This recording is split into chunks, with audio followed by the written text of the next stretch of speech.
Hello, Essie here with a process video for Lottie Loves paper using the Vicki Boutin Warm Wishes collection, and I'm getting stuck straight in here with a sheet of A4 foundations cardstock which I have already stenciled using the pine leaves or pine branches stencil from the collection and some of the Vicki Boutin art crayons.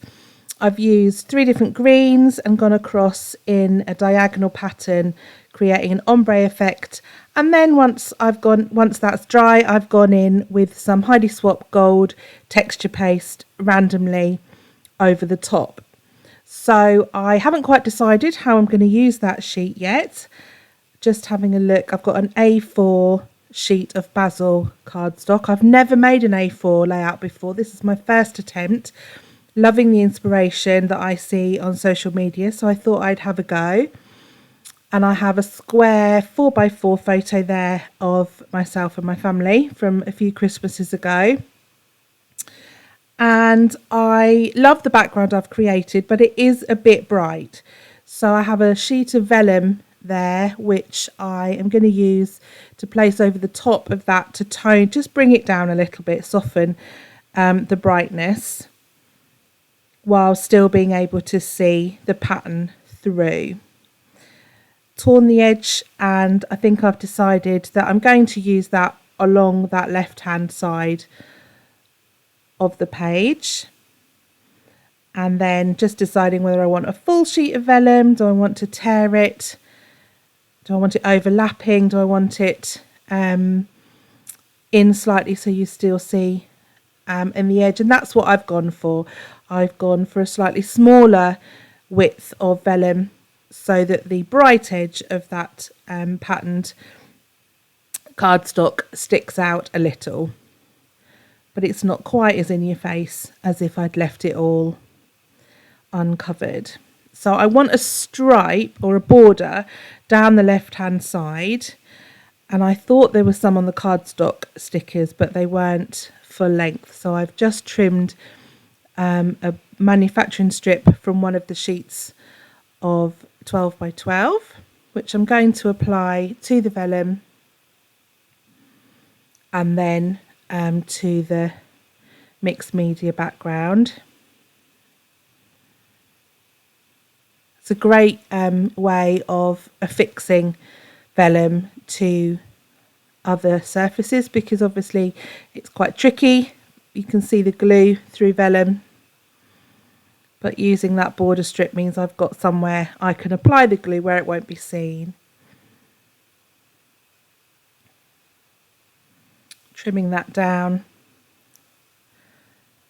and then I'm going to attach that to the edge, and I've got the bases for my page. I'm loving the Vicki Boutin Warm Wishes collection. I'm not a big fan of Christmas collections. I don't like bright red and bright green, and even less so when they're together. So I do struggle. My Christmas decorations at home are never red and green. I use a pretty turquoise and silver and sort of pink and purple colour scheme.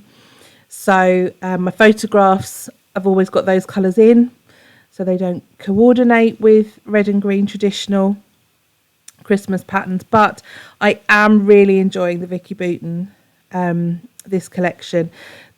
The vintagey tones bring the red and green right down. There's turquoisey colours, teal colours in it, and I am really enjoying using it. So I've picked out some pieces from the ephemera pack. That poinsettia with the foliage there is fussy cut from one of the 12x12 sheets. I cut it because I thought I wanted to use it on another piece, and ended up not using it. So that's a big element there that I'm going to use as a focal point in that top corner underneath my photograph. I'm quite lucky actually, the colours in my photo, my dad's wearing a lovely red shirt and my brother's got a green t-shirt on, so they very kindly made sure that they were dressed accordingly to go with these colours using some silicone glue gel, starting off with sort of the two bigger elements from the ephemera, that tag and the poinsettia as my focal points. I trimmed that journaling piece so that I could save that and use that on, and I love the shape of that, the bottom piece that won't be seen, so I've got that to use on another project. And tucking that little bird, it's almost like a paperclip type effect onto the top of that. He's really sweet. So I've mainly picked out some foliage which I want to just use in clusters around my photograph to create a big panel across the bottom of the page. As I said, I've not created an A4 layout before, so this is all very new to me, so I'm finding my way, and I wasn't quite sure how I was going to get on, but actually it's coming together really well and much quicker or much more quickly than a 12 by 12. Tucking that in the corner there, and then I've got that word from the ephemera pack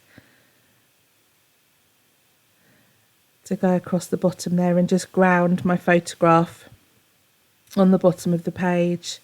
That's one of the chipboard hearts from the chipboard pack. I love those huge, great big hearts and stars in beautiful tones of greens and reds. And I looked at them first of all and thought, what on earth am I going to do with them? They're huge. That's one of the smaller ones, but I'm loving them. And then that circle which says rejoice, just to break up the edge of that photograph. And then the heart, the rejoice and the little bird just form a triangle in my cluster around my photograph that draws your eye, with the photograph in the centre. So now looking for some smaller elements to add in. I want something on the left hand side above the rejoice piece. It needs a bit of white in there just to balance the white of the title and the white of the tag. So I found that sticker which has a white edge, but I don't want to stick it flat, so I've put it onto just a scrap piece of white card which I'm fussy cutting and then tucking in there, and that just brings a little bit of white into that edge and balances the colours. So it's pretty much finished, my big cluster. I want to balance all of that with a little something in the top right hand corner.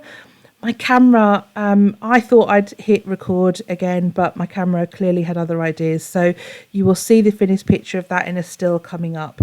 Thank you for watching, and I look forward to seeing you here again soon. Bye.